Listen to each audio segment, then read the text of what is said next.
Good evening, folks. Terrible habit. Do not start, especially if you're young. But this is Think for Yourself, another installment. In this installment, I want to talk about the U.S. military and a little bit about the psychology behind the war on terrorism and what we've come to know in this country as Al-Qaeda or the Al-Qaeda. I don't know if anybody has noticed, I'm sure you have.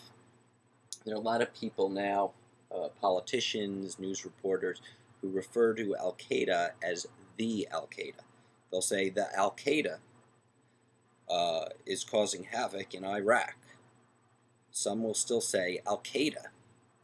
So, what is this seemingly subtle switch in etymology here, or pronunciation? I mean, I've looked up the definition. I am no linguist expert in Arabic, but most of the definitions I've looked up, they all say it means the base, the foundation. Al meaning the, and Qaeda or Qaeda, however people pronounce it in an anglicized manner, meaning foundation or base. It also has a feminine connotation that can be interpreted to mean as to sit.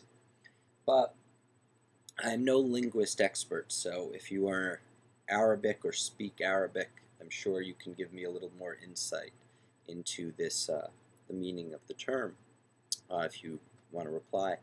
But I just found it interesting that we now say the Al-Qaeda, or some people are saying that on the news rather than Al-Qaeda. What does this subtle difference do? Well, it does two things. One, there's now a neologism, which means a new word or a new term called Al-Qaedism. And Al-Qaedism means any type of group or activity that does things in the name of Al-Qaeda or similar to them, similar type activities to them. One, when you say Al-Qaeda, I think that people were starting to catch on that news organizations, governments, spokespeople were starting to use this term a little flippantly.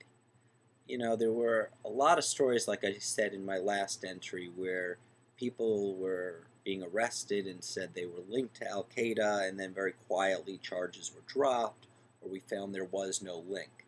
Now, ever since 9/11 happened, the Bush administration, in particular, with the help of the mainstream media outlets, has been trying to link Al-Qaeda, this term, and 9/11.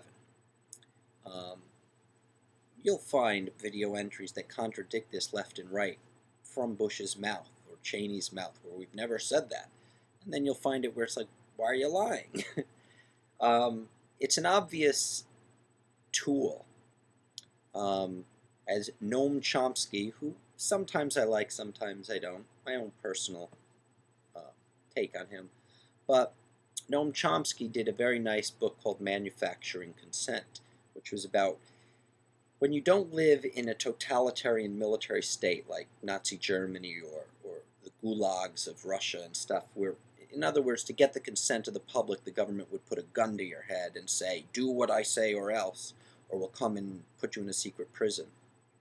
Which we kind of do now, don't we, Guantanamo? But you have to get the consent of the public in another way. And one of the ways to do that, of course, is the mainstream media. So getting back to the Al-Qaeda, I think people started, this is just a total off-the-cuff observation by me, I think they started to use it because they wanted to refocus people on this group. And it also personalizes it more when you say the, as if there's only one. Get people away from thinking, oh, they're saying the word Al-Qaeda again. In other words, it had lost its effectiveness. If the interpretation is right, I do not know if this term will translate into English really directly as we try to define it. When we say it means the base, I really would love to talk to a linguist about this. But if that is our anglicized definition of it, then when people say the Al-Qaeda, they're really saying the base. The base. So I don't understand that.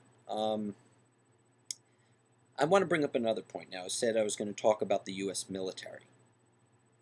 Well, I read a little op-ed. I didn't actually read the whole thing because I saw where it was going in the New York Post op-ed section.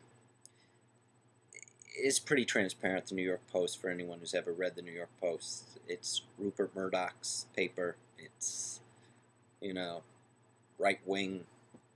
When we say right-wing, what do we mean by right-wing also? Interesting.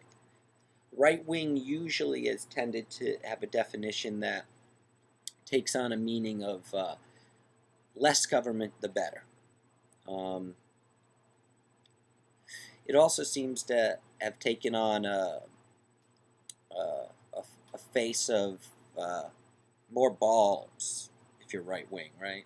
I'm just giving you now not a really studied definition of right-wing. I'm trying to give you some of the impressions that how the media uses right-wing. It usually means we've got more balls if you're right-wing. We don't put up with crap. Less government, more military, protect, be safe, secure, less taxes, free enterprise, competitiveness, stand up for yourself, this type of mentality. And left-wing, of course, has taken on a connotation of be more inclusive, flexible, understanding, talk things out more instead of just reacting. In the negative connotation, if you watch Bill O'Reilly, it'll mean wimpish or not decisive, things like this. So these terms really shouldn't be paid too much attention to if you're really trying to find out about an issue, in my opinion. Left-wing, right-wing, Republican, Democrat, conservative, liberal, all these things are just meant to manufacture your consent, as Noam Chomsky would say. They want you to whittle down issues into black and white. And fortunately, life is not just black and white. There are many shades of gray. And that's why it helps to study issues individually. Now, I was reading this Post article where they were comparing, where is it? Let me get it. Hold on one sec.